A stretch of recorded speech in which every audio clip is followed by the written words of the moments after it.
রুদ্ধশ্বাস ম্যাচে ডাচদের হারিয়ে টি-20 বিশ্বকাপ শুরু করল পাকিস্তান। শেষ ওভারে নাটকীয় জয়।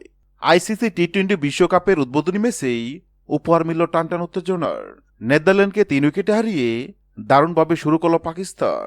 148 রানের লক্ষ্য তাড়া করতে নেমে শুরু থেকে আক্রমণাত্মক ছিল পাকিস্তান। সাহেবজাদা ফারহান 31 বলে 47 ও সাইম আইবের 13 বলে 24 রানের জড়ো ইনিংসে ম্যাচ দ্রুত নিজেদের করে নেয় পাকিস্তান। তবে মাঝপথে দ্রুত কয়েকটি উইকেট হারিয়ে চাপে পড়ে যায় দলটি। সেই সংকটময় মুহূর্তে চাপের মোড় ঘুরিয়ে দেন ফাহিম আশরাফ। মাত্র 11 বলে 29 রানের বিধ্বংসী ইনিংসে 2-4 ও 3 ছক্কায় নিশ্চিত করেন রাজকীয় জয়।